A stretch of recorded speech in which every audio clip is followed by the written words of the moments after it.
Bismillahirrahmanirrahim. Assalamualaikum warahmatullahi wabarakatuh. Suku atau bangsa yang berhubungan dengan Islam, Arab, Mongol, dan Turki. Suku bangsa Arab. Bangsa Arab telah ada jauh sebelum Islam lahir di sana. Bahkan mereka dikenal telah memiliki peradaban yang mapan. Namun kelahiran dan perkembangan Islam di Timur Tengah, khususnya bagi bangsa Arab, memiliki pengaruh yang tidak sedikit, bahkan dapat disebut fundamental. Bangsa Arab mempunyai akar panjang dalam sejarah.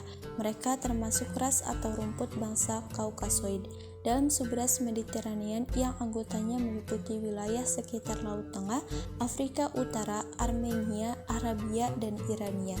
Bangsa Arab hidupnya berpindah-pindah karena tanahnya terdiri dari gurun pasir yang kering dan sangat sedikit turun hujan. Bangsa Arab diketahui telah memiliki peradaban jauh sebelum Islam muncul di sana. Beberapa ahli mengungkapkan bahwa aspek peradaban Arab meliputi agama, politik, ekonomi, dan seni budaya. Sejarawan Muslim membagi penduduk Arab menjadi 3 kategori, yaitu Arab kuno, Arab pribumi, dan Arab pendatang.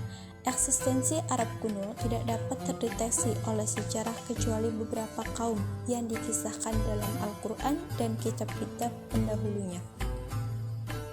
Adapun Arab pribumi adalah 2 golongan besar, yaitu Qataniyun dan Adnaniyun yang berasal dari Yaman dan merupakan keturunan Nabi Ismail alaihi salam yang berdiam di Hijaz, Tahama, Najd, Palmyra, dan sekitarnya. Peradaban Arab pra-Islam sering pula dikenal dengan nama era jahiliyah, kebodohan. Penamaan ini tidak murni dikarenakan kebodohan mereka dalam berbagai segi dan tidak berperadaban, namun karena ketiadaan pengetahuan mereka akan agama, tata cara kemasyarakatan, politik, dan pengetahuan tentang keesaan Allah. Adapun dari segi fisik, mereka dinilai lebih sempurna dibanding orang-orang Eropa dalam berbagai organ tubuh. Begitu pula dalam sisi pertanian dan perekonomian yang telah maju.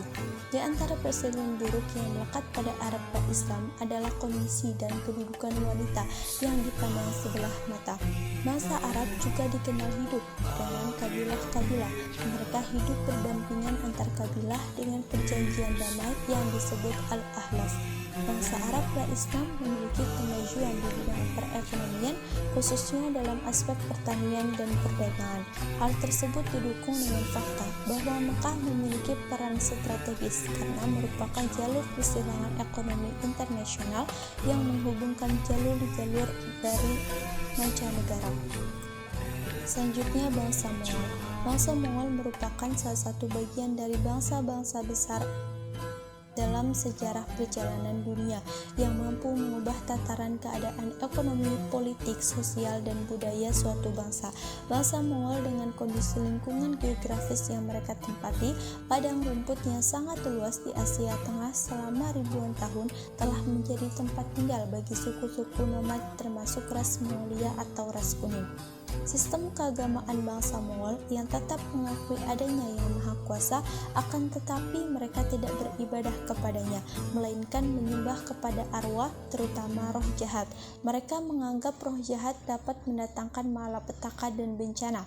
Dengan memberikan berbagai sesajen persembahan dan memuliakan roh arwah, nenek moyangnya akan menjadikan kehidupan mereka lebih baik serta terhindar dari malapetaka. Dalam tulisan Ali Mufradi dijelaskan bahwa asal mula bangsa Mongol ialah dari masyarakat hutan yang mendiami Siberia dan Mongol luar di sekitar Danau Baikal. Kemajuan bangsa Mongol secara besar-besaran terjadi pada masa kepemimpinan Yasugi Bahadur Khan. Ia berhasil menyatukan 13 kelompok suku yang ada pada waktu itu. Selanjutnya, asal-usul bangsa Turki. Bangsa Turki diperkirakan merupakan cabang dari sebuah rumpun bangsa yang dikenal dengan Ural Altaik, atau disebut juga dengan rumpun bangsa berkulit kuning. Rumpun bangsa Altaik memiliki pola hidup berpindah-pindah. Hal ini disebabkan kondisi geografis yang didiami bangsa Turki pada saat itu menuntut pola hidup nomaden. Disebutkan dalam sumber berita dari Cina bahwa informasi paling awal mengenai bangsa Turki sudah ada sejak 2356 sebelum Masehi yang dikenal dengan nama Hyung Nung. Orang-orang Cina menyebut menyebut Hindu sebagai tetangga sebelah barat laut mereka, sedangkan tetangga sebelah timur laut mereka disebut Tunghung. Bangsa Turki yang sudah tersentuh budaya maju ini akhirnya pada tahun 522 Masehi membentuk sebuah kerajaan. Dalam sumber yang lain disebutkan kerajaan tersebut bernama Godruk yang didirikan pada tahun 682 Masehi namun kemudian hancur pada tahun 711. Sumber sejarah yang berasal dari Cina dan Bizantium menyebutkan bahwa sejak abad ke-6 Masehi telah ada bangsa yang secara spesifik mempunyai nama Turki yang mampu mendirikan sebuah kerajaan besar. Dalam bahasa Cina, kata Turki disebut Tukwe, digunakan pertama kali untuk menyebut sekelompok orang nomad yang pada abad ke-6 Masehi telah mendirikan sebuah kerajaan yang membentuk wilayah segitiga mulai dari Mongolia ke perbatasan Cina bagian utara dan Laut Hitam. Kerajaan ini didirikan dan dipimpin oleh dua orang bersaudara, yaitu Tumen atau dalam bahasa Cina disebut Yumin dan Istami. Dalam pelaksanaannya, pemerintahan dibagi menjadi dua bagian. Tumen menguasai bagian barat wilayah Turki dan Istami menguasai wilayah Turki bagian utara.